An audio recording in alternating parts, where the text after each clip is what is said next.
Risk তো আছে অবশ্যই।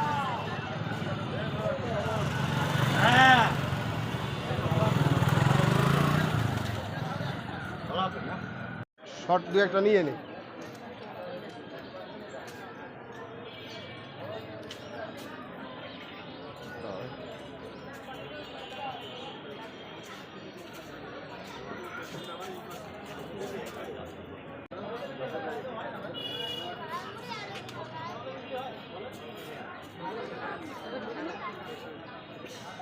ভুট্টো ভাই যেখানে আছে সেখানে বলি সোয়ানে পাকিস্তানের লোকের ভুট্টো নিয়ে জানাটা সেটা প্রধান ওই জায়গাটা লুজ হয়ে গেল।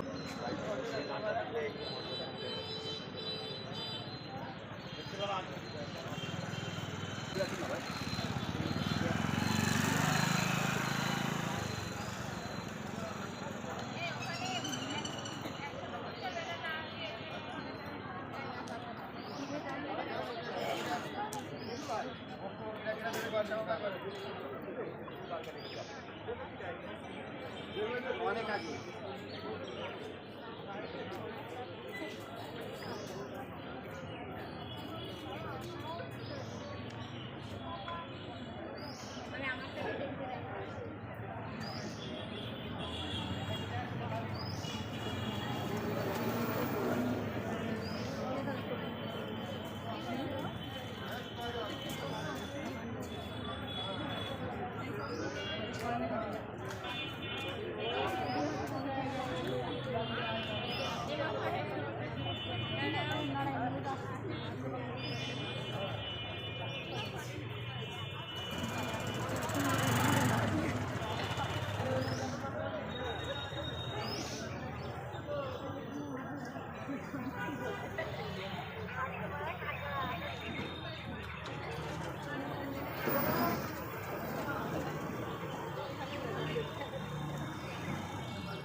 চেহারা দেখে রেখে চেহারা খুলে দিতে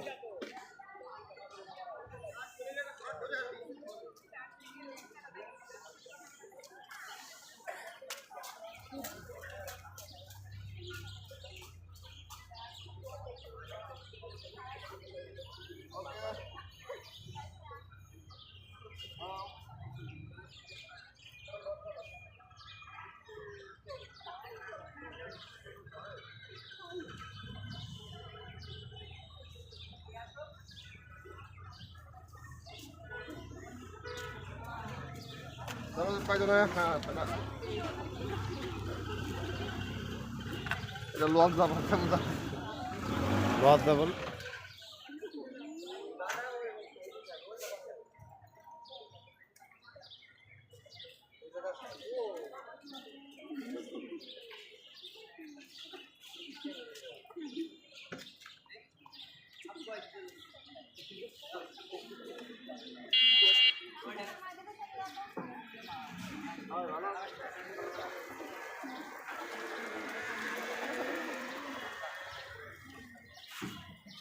কিন্তু অধিদপ্তরে রূপান্তরিত হওয়ার উদ্দেশ্য ছিল যে আমাদের হবে স্বতন্ত্র নিয়োগ বিধি, স্বতন্ত্র অর্গানোগ্রাম, স্বতন্ত্র স্ট্যান্ডার্ড সেট আপ এবং ক্যারিয়ার পাথ। কোনোটাই বাস্তবায়ন হয়নি, শুধু ধোঁকা আর জোকার মাধ্যমেই আমাদের দিনগুলো চলে যাচ্ছে। বাংলাদেশের ইতিহাসে নার্সিংয়ে একটা প্রফেশন যেখানে শুধুমাত্র ভারপ্রাপ্ত অতিরিক্ত দায়িত্ব এবং এইগুলা দিয়েই জীবন পার করে দেয়। একজন মানুষ 10ম গ্রেডে ঢোকে, 10ম গ্রেড থেকেই সে রিটায়ারমেন্টে চলে যায়। এরকম কোনো বাংলাদেশের ইতিহাসে অন্য কোনো প্রফেশনে এটা নাই। আমরা যারা এডুকেটেড পারসন, আমাদের চাওয়া হচ্ছে পদ পদবি যার যোগ্যতা আছে সে তাকে বসায় দিয়ে আমাদের প্রতিষ্ঠানগুলো আমাদের ভিতর থেকে আমাদের লোকেরাই চালাক।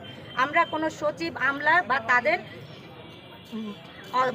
আন্ডারে কাজ করতে চাই না। আমরা আমরা আজকে যে মানববন্ধনে নামছি আমাদের নড়াইল জেলার থেকে নার্সিং অ্যাসোসিয়েশনের পক্ষ থেকে আমাদের মূল বক্তব্য আমাদের বারবার একই কথা আমাদেরকে কিন্তু এর মাঝে আমরা কিন্তু এই তত্ত্বাবধায়কের আমলেও কিন্তু আমরা অলরেডি আমাদের একটা আন্দোলন হয়েছে আপনারা জানেন বিগত দিনে কিন্তু আমাদেরকে আশ্বস্ত করা হয়েছে যে না আমাদের অধিদপ্তর আমাদের নার্সিং ডিপার্টমেন্ট দ্বারাই চালানো হবে কিন্তু আসলে সেইটা কার্যকারী হয়নি।